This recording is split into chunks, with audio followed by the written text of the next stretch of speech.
Hi, good morning. In this lesson, we'll see about Fleming's left hand rule. I know this is, if you have just started to learn, one of the most confused topics, I would say, in IGCSE curriculum. Students tend to, they'll be like, what is it, left hand, what's happening in an electric motor, or what's happening in induction, how does an electric motor work, or how does an electric generator work? They tend to get confused. As I told you in the beginning of this series of electromagnetism or magnetism, once you understand it, then the points that you need to, most of the responses that you will have to write are almost the same. But the thing is that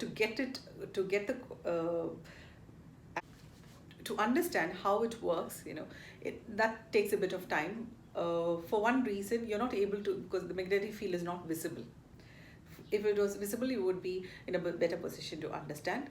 I would advise you to try some of these FET simulations where I'll give you the link below. You can try out those experiments. You can see how the magnetic fields are formed, so that'll kind of give you a better understanding. All right. Now today what we are going to see is the basic principle of an electric motor. How does it work? Or in other words, how can we make use of electricity and convert it into kinetic energy? How electrical energy gets converted to kinetic energy. It's a very important invention because this is the basis for almost all equipments that are running using electricity. Right? So I hope you'll be interested in knowing about it. Now, when we say kinetic energy, is something that you're going to make it move without you manually doing it. You're making use of electricity and a few other parts to make it move. Okay, as I said, this is only the principle behind it. Now there are lots of modifications that are done to it to make it work continuously and so on. We'll see that in the upcoming lessons. All right. Now here the arrangement is very simple. You just have a power supply and you have an electric wire connection, complete circuit, and I've placed that electrical wire in between two poles, north and south, of a magnet. Now what will be existing here, say if I keep a key, so we place a switch or a key here. So now there's no current flowing through. I've just placed it in a magnetic field. Now we all know magnetic field is from north to south, so you have to draw the complete. So you have the field generated like this, right? Now in that field we have kept a wire that is connected to a power supply. Now when I close the switch, what will happen? Naturally there is current that's going to flow through the circuit. When there is current flowing through the wire, you can see that there is a movement on this wire. The wire is moved either up or down based on the direction. We'll see that in a bit, in which direction specifically it moves. But then if the electricity or if the current is sufficient enough and if the wire is lighter, there is a possibility of making this wire move by just passing current through it. But what have we done? We have placed that wire in a magnetic field. So we have seen in the previous session there is magnetic field generator. There is circular rings of magnetic field that is created around the wire. So why does this wire move? It is because of the first key term, the interaction between the two magnetic fields. So it's like two magnets, interacting it. We know if two magnets come closer to each other, there could be attraction or repulsion. So there is a force that exists between them.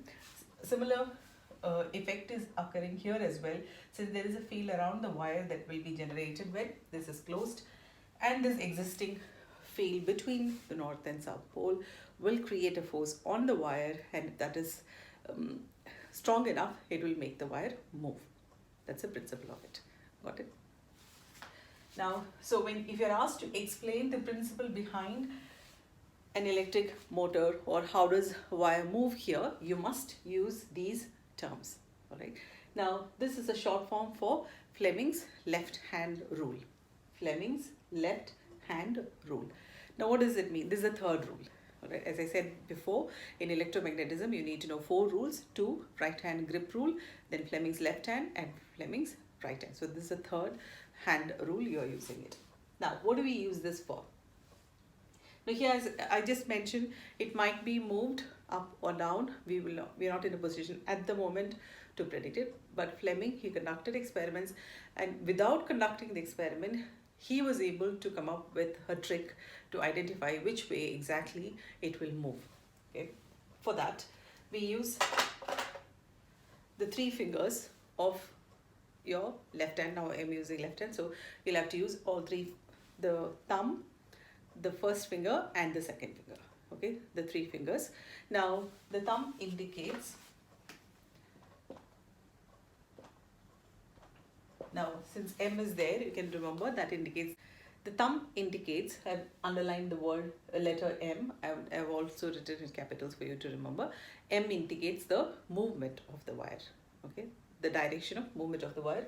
Or some students even remember it as the thrust or the force, the direction of force. That way also you can remember it.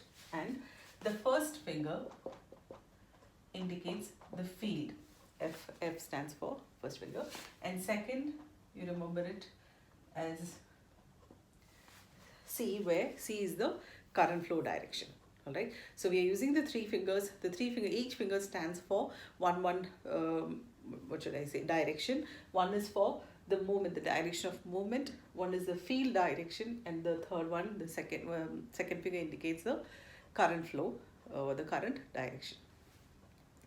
Now when you're placing it, again, this I have noticed when they start using it, they keep it like this, like victory symbol, or they keep it like this. So it's very difficult for them to hold it correctly and then align it. So I always tell my students, just open 1 finger at a time. Preferably the first finger, you open it, the field, right? First finger is for the field. Then these 2, see, when you open the second finger, it has to form an L shape. So you're looking at it, so don't keep like this or like this, that's wrong. It should form an L shape so that the 90 degrees is there between the 2 fingers. Okay, and the thumb also, don't hold it like this. It should make the angle between these 2 must be 90 degrees as well.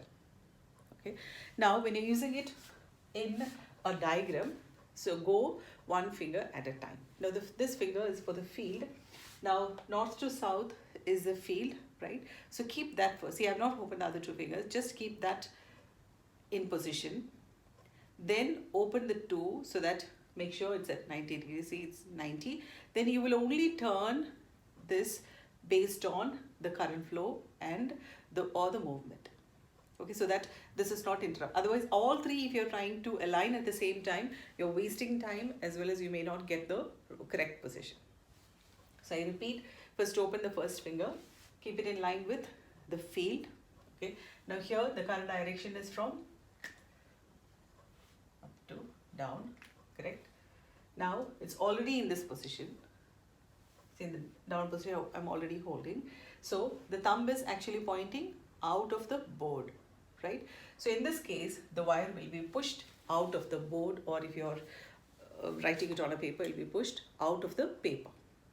We get it? As I said, please try this for those questions you've already solved, and let me know if that was easier for you. Okay, this method is easier for you.